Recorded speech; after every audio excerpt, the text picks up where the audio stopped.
O calendário de sessões do Supremo Tribunal Federal para este primeiro semestre de 2020 já foi divulgado.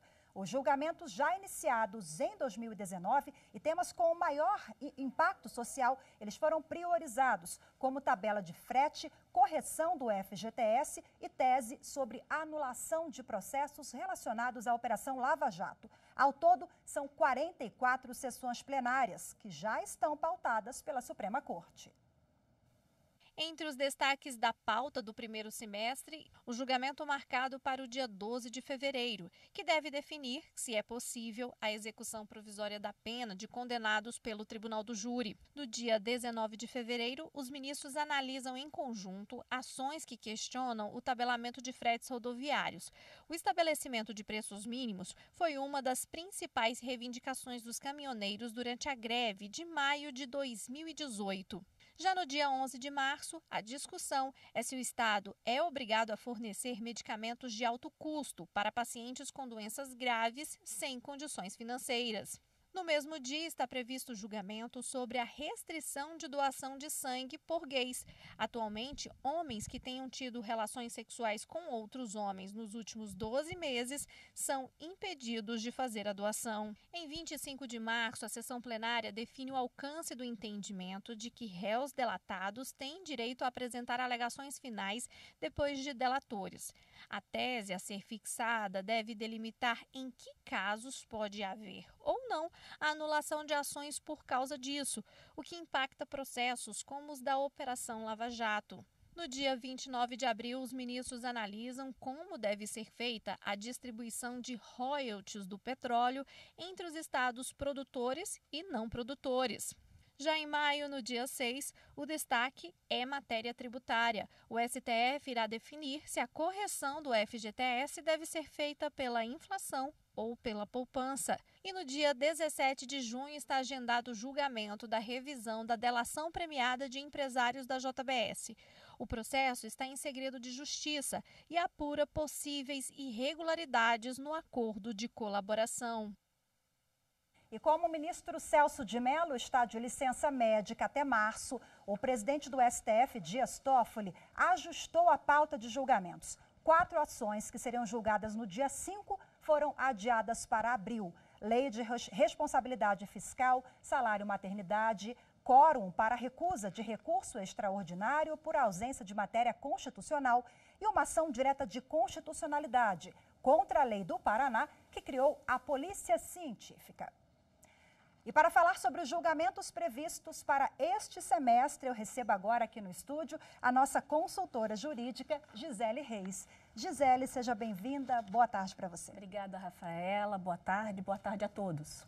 Bom, nós acompanhamos na reportagem que os temas priorizados foram aqueles que já começaram a ser julgados em 2019 e outros com grande impacto social, econômico e de repercussão. Quais você destacaria? Rafaela, nós temos, como foi mencionado na reportagem, ao todo são 44 sessões nesse ano de 2020.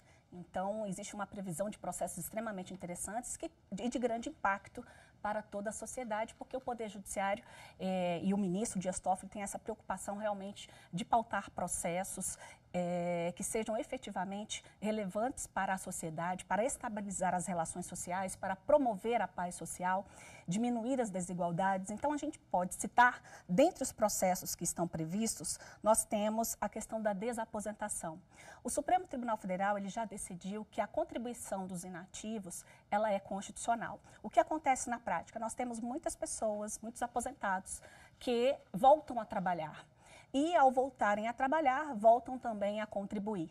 Então, neste recurso extraordinário que tramita aqui no Supremo Tribunal Federal, já ficou, na verdade, esclarecido que não é possível haver a chamada desaposentação, que seria aquela hipótese em que se desconstituiria a aposentadoria anterior para levar em consideração todas aquelas contribuições que foram feitas posteriormente. Mas tem um embargo de declaração, ou seja, um recurso que foi apresentado aqui no Supremo Tribunal Federal, e está previsto, então, para ser julgado. Um outro caso, já para essa semana, é no que diz respeito à existência de antecedentes criminais, se isso pode afastar a concorrência de um candidato em concurso público.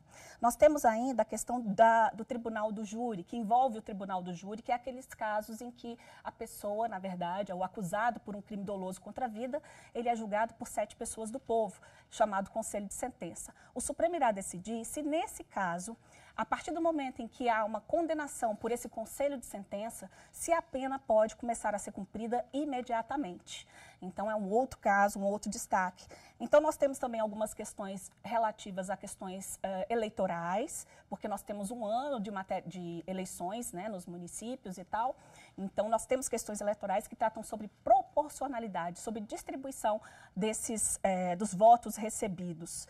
Doação de sangue, para saber se é possível, né? Se os homens, se a comunidade homossexual, se elas podem ser restringidas a doarem sangue no período em que estiverem num relacionamento. Então, isso também está sendo discutido numa ação direta de inconstitucionalidade. Um outro tema, se você ainda me permite, prisão especial, ou seja, existe uma disposição no Código de Processo Penal em que estabelece que portadores de diploma de nível superior têm direito a uma prisão diferenciada, chamada prisão especial. Então, no Supremo Tribunal Federal tem uma ação, o nome dessa ação é Arguição de Descumprimento de Preceito Fundamental, um nome enorme, né? Mas ela está exatamente para questionar sobre a constitucionalidade desse dispositivo.